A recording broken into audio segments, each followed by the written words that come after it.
Would you be the jerk for refusing to let your husband shower when he wants to? We'll get into that in a bit, but first, am I the jerk for telling my parents that I'm behaving exactly like they raised me to behave? I'm a middle kid. My older brother is the golden child, and my sister is the baby and always got her way. I was mostly ignored. I was fine with it. I got into lots of trouble, but my parents didn't really care enough to either punish me or help me through it. My guidance counselor in high school took an interest in me though. She saw something. I hope that everyone who needs it has someone like her. She saw that my parents didn't really get involved in my education. She stepped up. She motivated me enough that I got a full ride scholarship, which was good because my parents had nothing for me. I'm 30 now and planning my wedding. It's going to be a destination wedding because I want it small. We're paying for our 6 guests to come, my future in-laws, mom, dad, brother and sister, and my maternal grandparents. That's it. We're going to have a big party for friends and family when we get back. I'm not no contact with my family, I just don't make any effort to talk to them, and they reciprocate. They did find out about the wedding though. They all want to come. I said that they're welcome and I sent them invitations. They asked if I needed anything to set up their travel plans. I said that they needed to get there on their own. They were invited, but I wasn't paying.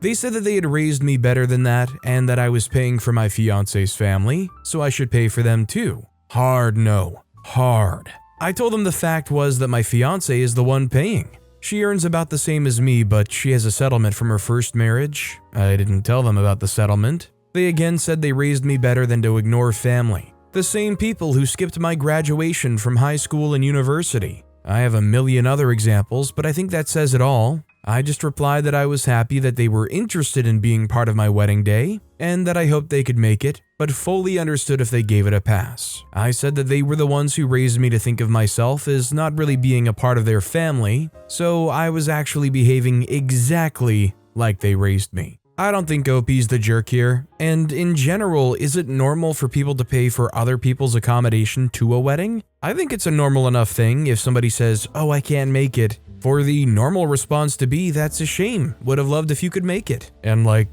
that's that. Also, hi, I'm Steven, and if you guys enjoy getting to decide whether or not all of these people are jerks, why not hit those like and subscribe buttons down below? That said, our next story is, am I the jerk for refusing to attend my mother's wedding to my former friend? One of my 26-year-old male best mates, 26-year-old male from high school, is now engaged to my mother, 44-year-old female. Yeah, you read that right. I left town after graduation to attend college. He stayed behind. A couple of years ago, he was looking for a job, and my mother found something for him in her landscape design company by my recommendation. That's when I'm told they got close and fell in love.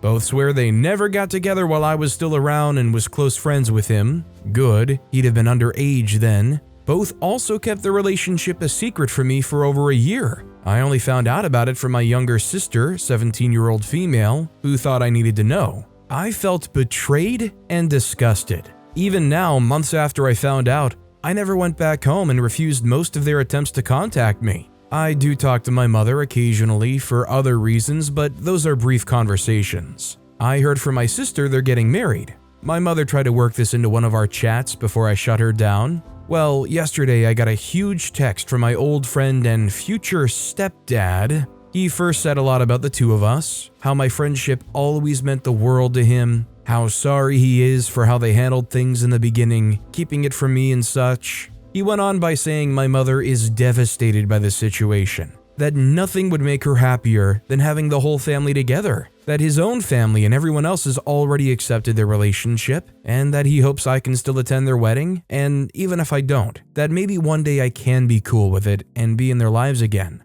I thought about ignoring it, but I ended up writing him back. I told him I'm sure his mother is thrilled because now he found another woman to pick up his slack, and that I never want to be a part of this wedding and the disgusting new family they're creating. He saw my reply but didn't write back. Am I the jerk here? I think you actually could have a number of people who are divisive on both sides about this. I could see a number of people arguing that it just happened, that they are in love, and that it's weird but something that maybe should be gotten over. But I just know if I were in OP's position, there's no way that I would be able to go back to my old buddy and my mom and high-five them and act like chums when I know he's with my mother. I think it creates understandably too much weirdness and discomfort. Can most of us agree the bottom line here is, if you go and hook up with your friend's mom, and even fall into a relationship with them, that you can't expect to continue to stay friends with said friend, especially if you started it all going behind their back and not letting them know, not even giving them a chance to process it? Our next story is, am I the jerk for refusing to let my son attend sister-in-law's wedding? I am not white. My husband is. We have 2 kids. This conflict concerns our oldest, Jack, 5 years old. My husband has a half-sister, Anne, 23 years old, that he's not very close to. However, she gets along very well with Jack. She sometimes offers to take him on auntie-nephew dates, which I allow as I do trust her. She's great with Jack and he adores her as well. Anne is getting married in a couple weeks. We were all invited, but my husband couldn't get time off work. And my mother will be visiting that weekend too, so we won't be able to attend. Anne asked if we could at least let Jack attend, and that she and my mother-in-law will watch him. I was hesitant, but Anne and my mother-in-law told me not to worry about it. I agreed. Then Anne told me that her father will be attending the wedding. I was surprised because she hadn't had contact with him for years, but they reconnected for her wedding. In my opinion, her father isn't a very good person. He's extremely racist and very headstrong about his beliefs. He's also easily convinced by certain kinds of media, and before we even knew he was attending the wedding, my husband showed me his Facebook posts, and they were genuinely insane. Lots of generalizations about groups of people and justifying various horrors simply because of a person's skin tone or race. I told Anne that I don't know if my son will be attending anymore. She got what I meant and told me that her dad won't even be able to tell Jack isn't 100% white. So I have nothing to worry about. I mean, yes, my son is white passing, but with the current climate of things, I refuse to risk it. My son will sometimes speak my language and he is not 100% aware that he has to be careful around certain people yet. Anne got upset and told me that nothing will happen and I'm being paranoid. She even compared my paranoia to her father's. She then told me to think about it rationally, as the venue is a public place filled with people. I apologized and said I can't let him go. She started shouting at me and said I was ruining her wedding. She wants to spend it with everyone she loves, Jack included, and I'm ruining that by being paranoid. She then started crying, I think, before hanging up. My mother-in-law called me later saying that she swears nothing will happen to Jack and to please get over it for Anne's happiness. I said no. She told me that she hopes I'm proud of myself for breaking Anne's heart. I do feel bad, and I suppose I am being paranoid, but am I the jerk? My husband is more hesitant about the decision, but ultimately agreed that we can't really risk anything. Personally, I don't think OP's the jerk here, and if I were in their shoes, I probably would do the exact same thing. Let alone the legitimate worries you have about your kid maybe saying something wrong or doing something and getting called out and mistreated, but you also just don't want them exposed to somebody who treats other people like that, right? It's all about just protecting your kid from this intolerant jerk. Our next story is, am I the jerk for refusing to pay for a pushchair for my stepdaughter? My stepdaughter, 20, is pregnant and due in January. My husband and I originally said we would buy the pushchair for her when she was a bit further along, as she's high risk and has had several miscarriages, and we didn't want it to linger as a reminder if the pregnancy failed. She picked the pushchair she wanted, and we said we would order it for her this month. A couple of weeks ago, I mentioned the pram to her, and she asked if her nan had spoken to us about it. I said no and asked what she meant. She then said that she had been shopping with her nan and had found another pram she wanted. This pram was almost exactly the same, but was 500 British pounds more than the one she told us she wanted from us. I told her that we couldn't afford to spend that much on the pram, and she said that her nan and granddad are putting 100 pounds, and the nan on the father's side is putting 100 pounds towards it, and she wanted us to pay the rest. I spoke to my husband following this conversation with her, and he said we can't afford it,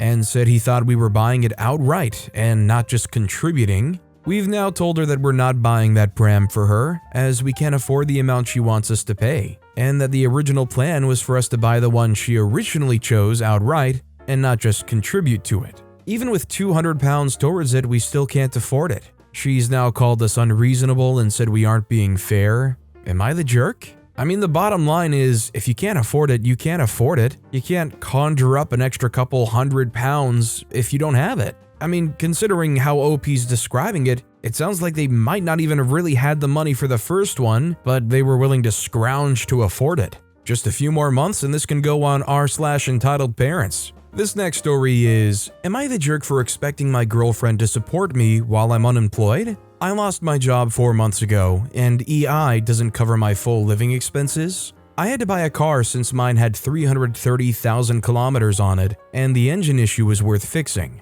After that, I had a couple thousand saved, and that has been completely wiped out, and now I'm not able to cover all my expenses. I asked my girlfriend to help cover my expenses, and she's refused because I didn't propose before this. We'd been dating for 3 years and moved in for 2. She had told me 3 dates in, she expected me to be engaged in about 2 years of dating, and is very unhappy with me because I didn't propose. I'm sure she is the one, I'm just still hesitant about marriage, and she's told me she's trying to get over the fact she wasted 3 years with me. I told her to give me some time, and she has thankfully not pushed it. This was shortly before my work announced they were cutting people, and I was let go. Now she says I'm expecting too much from her, since I'm not ready for marriage, but I'm expecting her to help me with rent. We've been dating for 3 years. Doesn't that count for something? If it was in a year, I understand if it was too early, but we've been together for a long time. But she told me it was meaningless because I haven't proposed, and she refuses to help me, as I could just decide I don't want marriage and bail at any time. I could have bailed at any time while dating and still can bail after we get engaged, but I didn't, and I won't. We've been serious for a long time. Why is the ring and marriage all that matters? I've told her since she won't help, it's shown me she isn't serious too. And she told me it's fine, we can just end the lease and I can go back to live with my family if I can't afford rent here. I'm getting interview requests back and did an interview already, although I didn't get it. It's crazy to me that she would waste 3 years over covering a bit more rent and groceries. I mean, if anything, she's been consistent and forward with her expectations and desires, and OP's the one that continues to try to get them to linger around and kind of go against what they were saying they wanted. I mean, I kind of get it. At 3 years, and when you've been living together for 2 years, I feel like if you're not comfortable enough with the idea of settling down at that point, then I think your partner has a reason to feel concerned that maybe this won't work out long term. After 3 years together and 2 years living together, if you can't commit to them, I can honestly understand why they wouldn't want to empty their bank account beyond what they're just required to do for their living situation to save you. This next story is, am I the jerk making my stepdaughter leave the restaurant for disrespecting the waiter? I, 42-year-old male, was dining with my wife and kids yesterday. It included Haley, 16-year-old female, who's my stepdaughter. We picked a relatively expensive restaurant as we thought it would be better to do things properly as we were going out together for the first time in a while. During dinner, while the waiter was serving one of the dishes, he accidentally tripped or something. I think he might have lost his grip, I'm not sure, but some of it fell onto Haley's clothes, ruining it. He apologized immediately, but she got livid at him. She proceeded to call him an idiot, saying, "Why are you a goddamn waiter if you can't even watch where you're going? You are already paid low, so I'd have thought you'd be more careful." She was shouting and almost everyone was looking at us now. I was shocked and asked her to apologize for that. She refused by saying she doesn't have to, as he had ruined her dress. I asked her to apologize repeatedly, but she didn't listen. In the end, I told her that I might not be able to force her to apologize, but that I can definitely refuse to pay for her. I asked her to get out of the restaurant. She began screaming and protested. I did not relent, and the end result is that she had to leave. My wife lashed out at me, saying that I overreacted, and that although what she said might have been wrong, it did not warrant asking her to leave. Am I the jerk? Personally, I can't blame OP. Listen, I understand her being upset, but that doesn't excuse her going out of her way to try to put this person down and make them feel bad, saying, "Oh, you're already paid low enough as it is," just ripping this guy to shreds over an accident. I mean, what OP is doing is kind of just classic parenting. If you can't control your kid, remove them from the situation for the sake of everybody else there. I'm still lobbying for parents to be supplied with parachutes who have crying babies on airplanes. There's a reason I'm not a politician. Our next story is, am I the jerk for telling my husband that he cannot eat that food? I, 32-year-old female, and my husband, 38-year-old male, have been married for 10 years. For the context, I lived in a family so poor that we often lacked the most basic things, like food, and I've had after effects. Like Joey and Friends, Alice doesn't share food. My husband thinks that food should be shared, and most of the time, I manage to control myself to agree with him. The problem being that I'm like a little squirrel and I like to put the things I like aside so that they're still there when I want to eat them, even if it's a month later. He, for his part, eats whatever he likes almost at once. And generally when I come home thinking of eating the thing I'd put aside, he has, of course, already devoured it. What follows next? An argument over always the same reason. I had put it aside and I really wanted to eat it. I don't think it's fair to always be frustrated at the moment when I'm looking forward to eating because you didn't know how to control yourself and leave me some. Last time was when I bought some duck mousse that I thought I would eat with Morissettes with our daughter when I didn't feel like cooking. My husband took out the duck mousse to eat when I kindly told him that it wasn't for him because I was leaving it aside for later, but that in return I'd bought him some cheese and cold meats. He, of course, immediately got angry, accusing me of appropriating the food and that it wasn't a tragedy if he ate it now and he could have bought more. I had just come back from shopping groceries. So, am I the jerk? I don't think OP's the jerk here. I think it's more than fair, even in a two-person partnership or in a whole family unit, that you buy foods or things specifically meant for you that you were going to have at a certain time. At what point do you experience this enough before the next time you buy duck mousse or whatever, or you buy a treat that was meant for yourself, you buy two of them just because you know that he's going to eat one eventually? I guess the problem there is, what if he has both of them before you can finally get to eating the one you want? Honestly, if that happened, I would go and buy like 5 of them the next time and just have like the fridge filled with them. If they get upset about you having bought so many, you can tell them that they're finally feeling the frustration that you feel when you had to go and buy 5 of them to have one. Our next story is, am I the jerk for dividing my time between all of my kids? I have 3 kids, Harlow, 14, Alec, 9, and Max, 4. This is about Harlow. Harlow is from a previous marriage. She is her dad's only child, so she is the center of his world and gets his undivided attention and he spoils her. The problem is that now she expects me to do the same as her dad while it's really not possible for me. You see, I have 2 other kids who also need my attention. Last week when she was here, she was talking to me about something that happened at school. I was busy making dinner and helping Alex study, so I got distracted and didn't listen to some of her story. Apparently, she asked me a question, and when I didn't answer, she started screaming at me. I got mad at her and we got into a fight. She threatened that she'll stay with her dad from now on if I keep being like this, and I got angry and told her that with this attitude, maybe it's better if she does that. She went to her room crying, and I got many texts from her dad calling me all kinds of names. I definitely think the most important thing is, although I imagine it's difficult with multiple kids and how much time you actually have free, that you have to try and figure out a way to have enough one-on-one time between you and each of the kids. I mean, if they're upset that you're not just giving them your full, undivided attention 24/7, I understand where OP's coming from. If it's just they feel like they're getting lost in the mix and not getting any kind of one-on-one time with OP, I think it's room for improvement. I think the real issue here is how OP handled the situation. They're still just a kid. They're going through some rough years at 14. You don't have to be argumentative like that with a 14-year-old and tell them, maybe it is better if you go and stay with your dad. I mean, if you're acting like that, do you even want to salvage a relationship?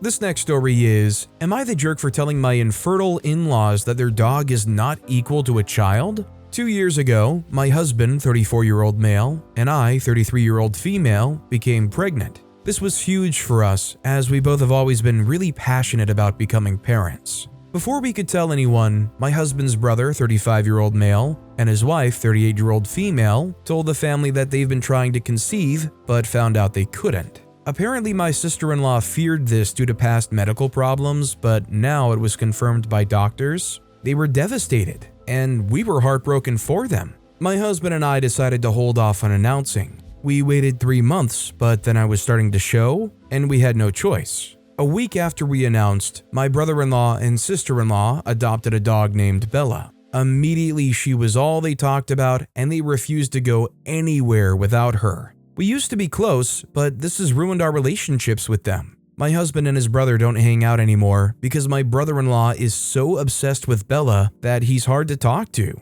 Brother-in-law's lost friends over this obsession, and sister-in-law has quit her job so she doesn't have to spend any time away from the dog. We even stopped our weekly family dinners because Bella barks nonstop, pulls food off the table, bites, etc. She's a nightmare. Plus, my husband is allergic and can't be around her for longer than an hour anyway. Brother-in-law and sister-in-law call Bella the first grandchild, or the first last name girl. There hasn't been a girl born into the family in 5 generations, which bothers me because my daughter is those things, not the dog. They think my daughter and their dog should be treated equally and get upset when they're not. Even when I gave birth and people were reaching out to check on me and my daughter, they sulked and made a long post on Facebook saying they were hurt no one had done the same for them when they adopted their dog.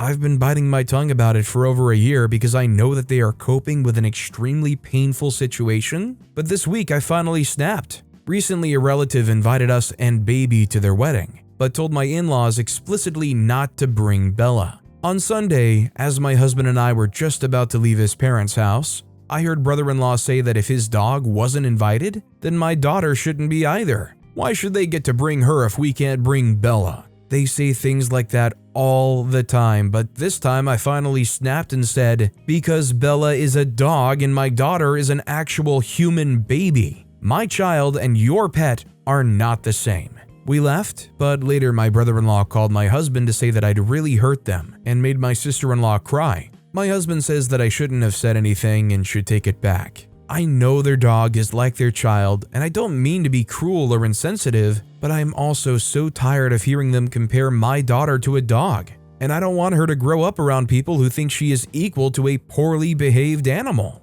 Am I the jerk?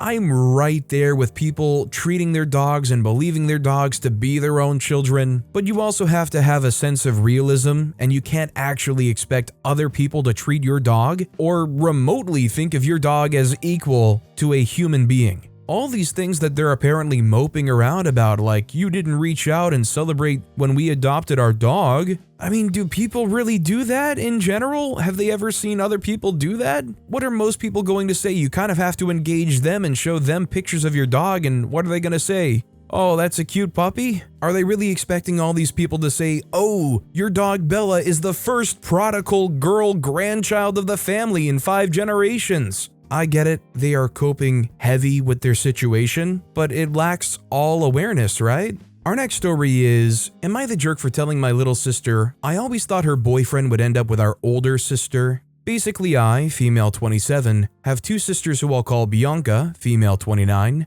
and Julia, female 26. Julia is dating to Christopher, male 30. This is super cliche, but we've known Chris since we were kids. He used to be best friends with Bianca, but they lost contact when he graduated, a year ahead of her, and moved. Julia ended up meeting up with him via Instagram earlier this year, and they're dating now. This weekend, me, my girlfriend, Julia, Bianca, Chris, and Bianca's new boyfriend, were all hanging out just drinking and talking, and Bianca and Chris started talking about crap they got up to as kids. My girlfriend joked that it was like Little Women because she's a nerd, the Joe Amy Laurie thing I guess, and I said that I always thought Chris and Bianca would end up together. Chris made some joke like, nah, she's too good for me, and we moved on. However, Julia was quiet the rest of the night, and now is mad at me. She asked me before she left why I'd say that, and she looked like she was going to cry. Bianca says she isn't getting involved. I don't know if I should apologize. It was honestly just a joke.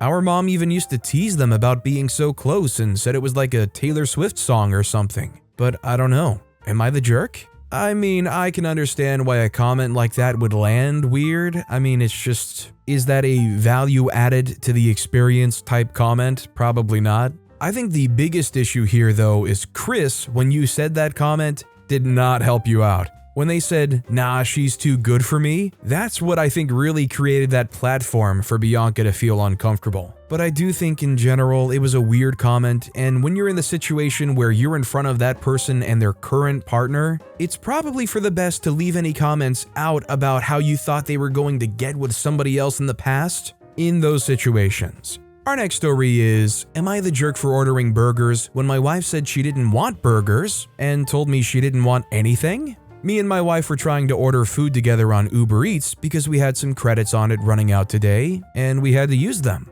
And I gave her my phone to decide what she wanted. I suggested that we get burgers since they were buy one get one free, and it could stretch our credits a little further. But she said she didn't want burgers. I told her it was fine, and for her to choose where she wanted to eat from, and I'll order from the same place too. After she scrolled through the list of restaurants, she told me she couldn't choose, got frustrated, and said she didn't want anything and told me to order for myself and stormed off into the bedroom. I went in after her to ask her if she really didn't want anything and to ask her what was wrong a couple of times. And she repeated that she didn't want anything, to order for myself, and to leave her alone. I proceeded to order some food, enough for the both of us from the burger restaurant's buy one get one free. After I went to go pick up the food, she told me that I was a jerk for not thinking about her and that I only care about myself, which is why I ordered from the burger restaurant. Am I the jerk here? Oh, you see, I thought while OP's wife was looking at the Uber Eats menu, they had gotten a text from their friend, and it would have said something about how they thought OP was always going to have gotten with their wife's older sister initially. In all seriousness, this kind of behavior I loathe and I don't play around with. Clearly, there's way more going on than just the Uber Eats menu or whatever. Maybe for some reason they feel like a jerk because if they want anything else, it's going against what you wanted when you said you wanted burgers. In a situation like this, if a partner blows up, says, "I don't want anything," and storms off to the bedroom, I'd try to comfort them. I would try to be there for them and be like, "What's wrong? Let's work this out." But at some point, if they tune you out, you still gotta use the credits, right? Our next story is, am I the jerk for not letting my husband shower when he wants? Mostly stay-at-home mom of 2 kids here, ages 1 and 3. I work 2 days a week at most, usually only 1. Most of the time I'm home with them. My husband is a blue-collar worker in construction. He works long days, his job is pretty physical, and he works really hard.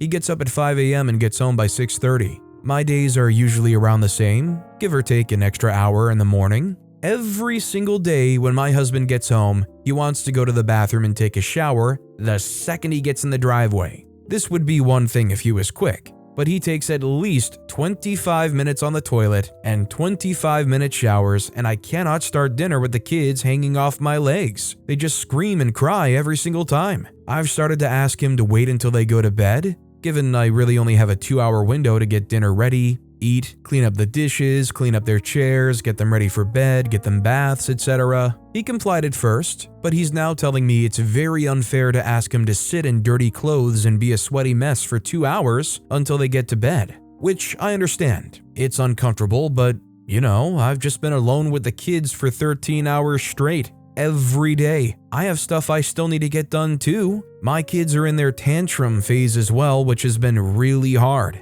He got really snippy with me today and said I was being incredibly selfish when I asked him to wait. I said I felt he was being selfish by running to the bathroom for almost an hour every time he gets home when he knows I have stuff to get done too. So, am I the jerk here? Or is he? I mean, I kind of get both sides because if he's coming home from a construction job, he is going to be a mess, right? He's most likely been sweating all day. God forbid you live in a climate that's especially hot or humid. I think the issue is taking an hour, 50 minutes to an hour every single time. To me, 25 minutes on the toilet isn't 25 minutes on the toilet. It's maybe 3 minutes on the toilet and 22 minutes of looking at their phone. So I understand why OP would want them to be a little bit more breezy and help out so they can do the rest of their daily routine. This next story is, am I the jerk for not allowing my daughter to wear her late mother's wedding dress since she will not fit into it? My late wife was a very small person. When we got married, she was only 115 pounds. So her wedding dress size reflects that.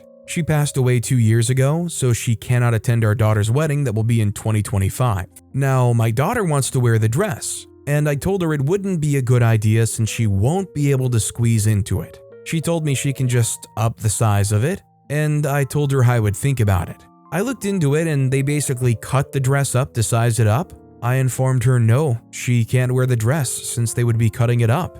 This resulted in a huge argument about me gatekeeping my wife's things. I told her no again and that she can wear some of her jewelry. She hung up.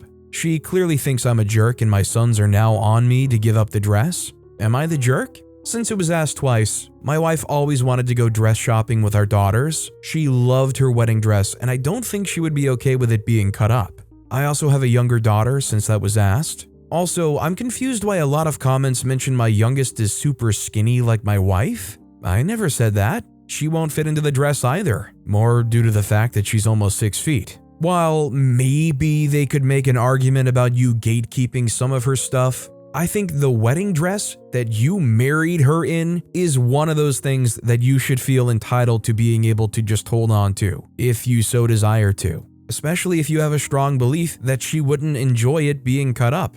But with that being said, that's all the time we have for today. Now, if you want to hear another absolutely tricky Am I the Jerk Here story, check out that video on the left. Or if you missed my latest video, check out that video on the right. That said, I'll see you all next time with some more stories.